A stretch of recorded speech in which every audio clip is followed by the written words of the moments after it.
My in-laws were drunk. Despite the whispers from people around us, my in-laws didn't seem to care as they kept yelling at me.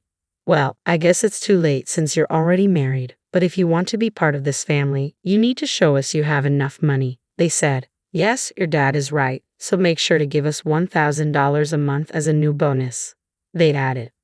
I was stunned by their words. I couldn't believe they would say such things at a wedding reception. I just stared at them, my face going pale. My dad took the microphone from them. Enough is enough. Don't you realize you're making fools of yourselves? He said. My name is Linda. I'm a 30-year-old office worker. I'm currently dating Larry, who is 32, 2 years older than me. I met him through a friend who was worried about me being single, so she introduced me to Larry. After dating for a year, Larry proposed, and now we are soon to be married. I lost my mother when I was very young, and my father raised me by himself. He worked very hard to take care of all my needs. I didn't have many worries growing up, but losing my mom, who I loved so much, deeply hurt me. Because I lost someone I cared about so much, I was cautious with my emotions. That's why I hadn't really dated anyone since my school days. I even thought it would be okay if I stayed single forever. Then I met Larry. At first, I didn't feel any romantic feelings for him, even though he asked me out many times. Larry really cared about me and was always a gentleman. Slowly, I began to open my heart to him, and we started dating. He kept caring for me, and I felt very happy. He became very special to me, and I started thinking I wanted to be with him forever. Then he proposed, and we decided to get married. Larry understood everything about me and was always kind to me no matter what. Don't worry, if you're ever feeling unsure about something, I'll be here for you until you feel better. I love you, Linda. You can count on me, he would say. His words moved me. He promised to make me happy for the rest of my life. Just being with him warmed my heart. If he cared that much for me, I thought I should do the same for him. When I told my father that we decided to get married, he was so happy that he cried. Wow, Linda, you're finally getting married. I'm so happy for you, he said. Oh, Dad, you're being dramatic, I joked. Wow, I hadn't heard anything like that from you until now. I was always worried that you might never get married, he replied. Oh, really? I had no idea you were worried about that, I said. Well, every father worries about his daughter, you know. Anyway, congratulations, he said. Thanks, Dad, I replied. I was so happy to be congratulated by my dad, who had raised me by himself. I thought I would probably cry at the wedding, and my dad would probably cry even more since he was already crying now. With that, Larry and I started preparing for our wedding. We were both busy with our jobs, so our days were very hectic. We worked during the weekdays and made wedding preparations over the weekends. There was no time to rest. Our calendars were always full. On the rare day off, we were supposed to visit Larry's parents' house. It was my first time meeting them. Larry had met my father right after he proposed to me. Originally, I planned to visit Larry's parents soon after, but they were busy and our schedules never lined up. Finally, we managed to arrange a visit. As we arrived, I suddenly felt nervous. Don't worry, my parents are very kind, Larry reassured me.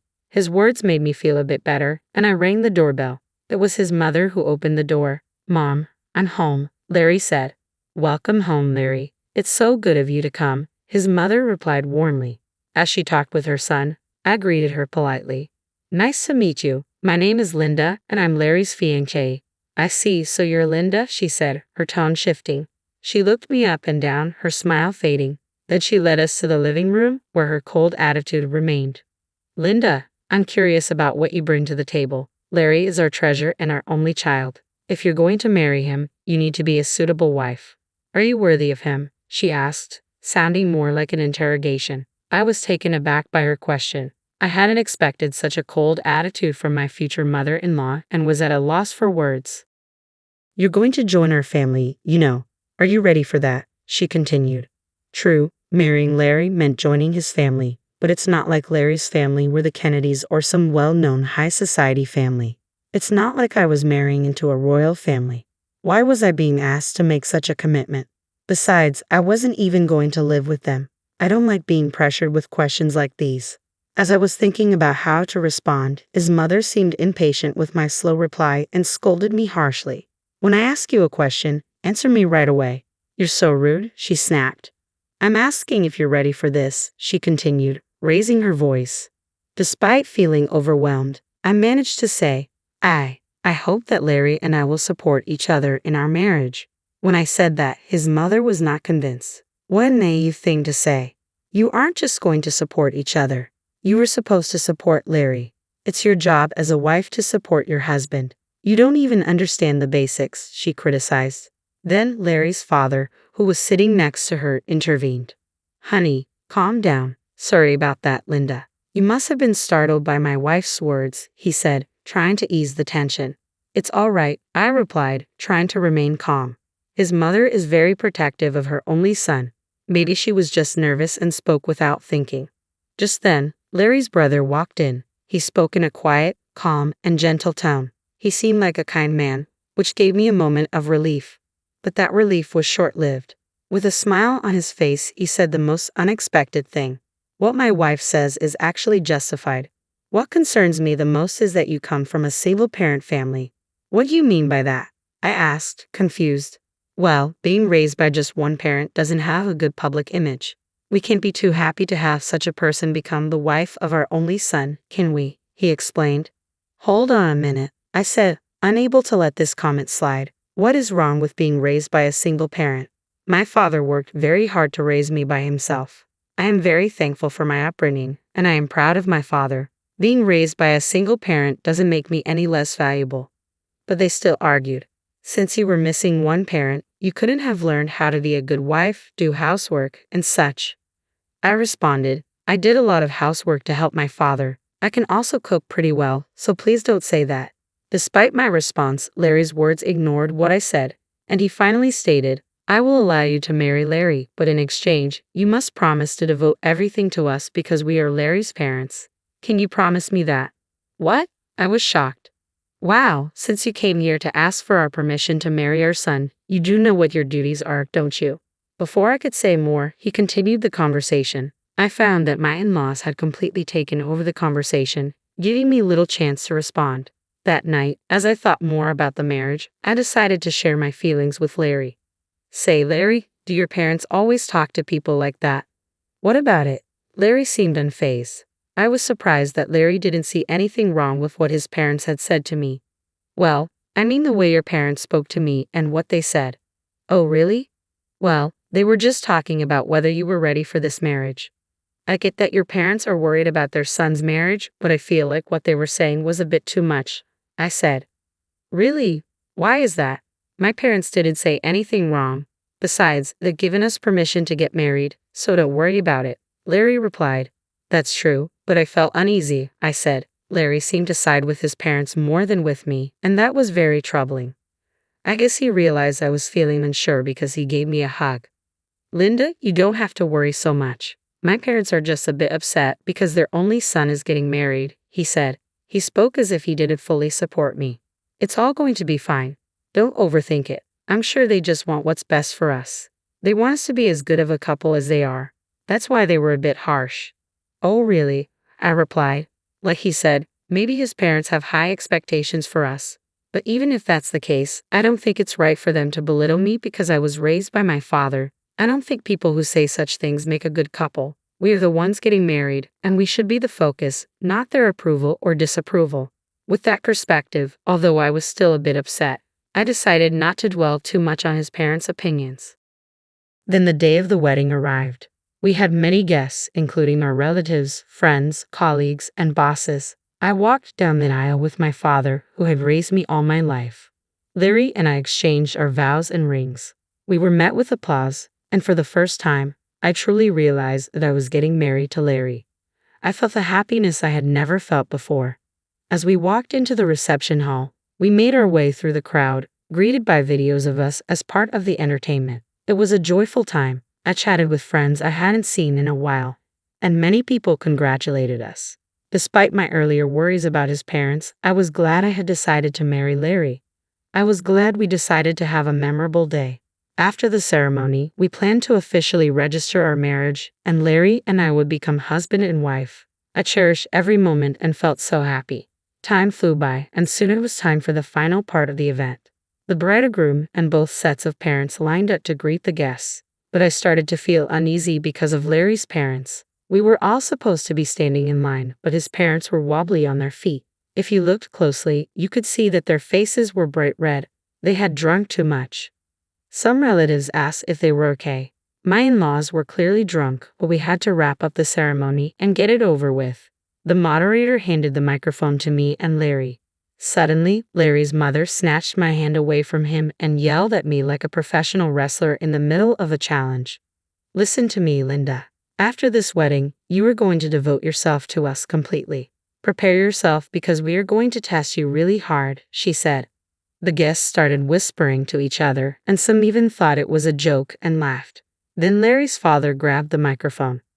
Linda, don't you feel embarrassed to wear a dress like that? It doesn't suit you at all, dear.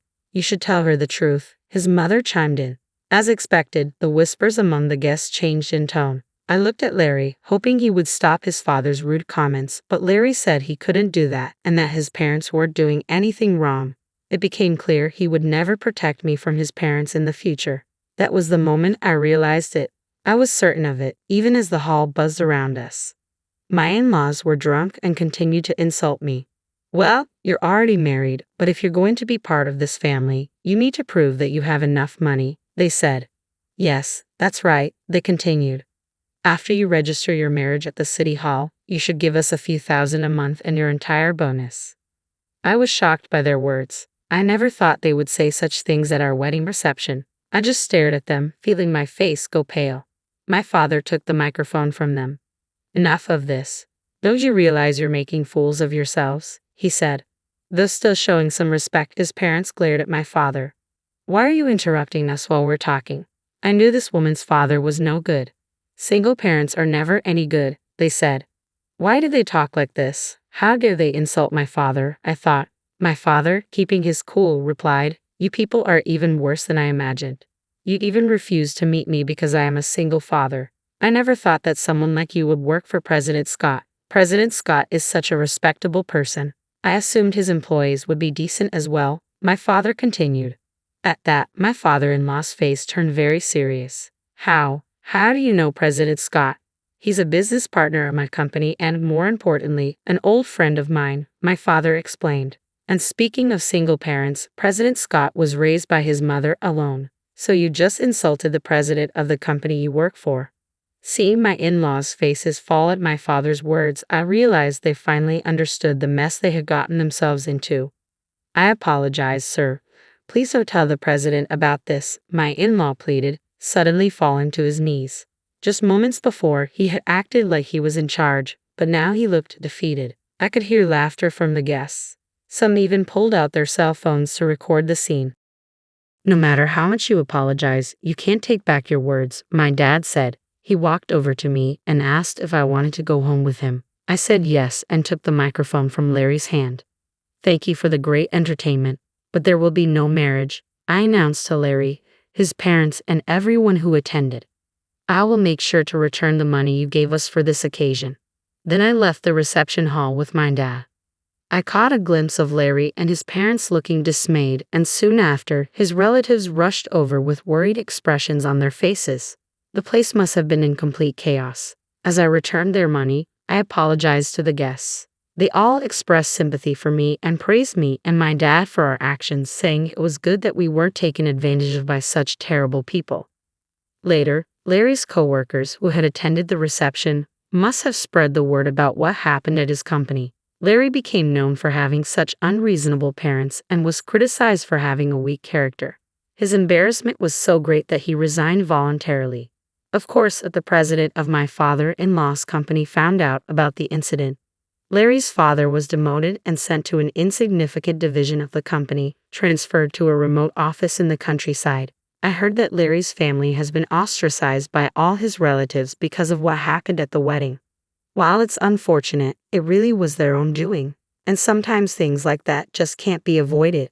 In the meantime, I've been using this opportunity to strengthen my relationship with my dad. We've been spending more quality time together, and it's helped me appreciate all he's done for me even more. One day, he sat me down for a serious talk. Linda, are you interested in running the business? He asked, looking at me with a mixture of hope and seriousness. Do you mean, I started, a bit unsure where he was heading with this. Why don't you work towards becoming the president of my company? he suggested. It was a big step, and he seemed to believe I was ready to take it on. I'll do my best, I promised him, feeling a mix of excitement and nervousness. I decided then to focus on stepping up my game at work rather than getting entangled in romantic relationships for now. I wanted to prove to myself and to my dad that I could excel and perhaps one day be a great leader like him. Currently, I am deeply involved in learning everything I can at my dad's company. The work is challenging but fulfilling, and I'm determined to make the most of this opportunity. Reflecting on the wedding fiasco, it's clear that Larry's in-laws were quite unreasonable, turning what should have been a beautiful event into a spectacle. Thankfully, since the marriage wasn't officially registered, Linda, myself in this scenario, was spared from a legally binding mistake. Now, free from any marital ties and with no looming in-law issues, I can focus solely on my career aspirations. It's a relief to know that out of a chaotic situation came a clear path forward for me. I look forward to what the future holds and am excited about the potential of leading the company. I wish myself all the best and hope that anyone watching this story can take something valuable from it. Thank you for staying till the end. Please consider subscribing if you enjoyed this story, and I hope to see you in the next video.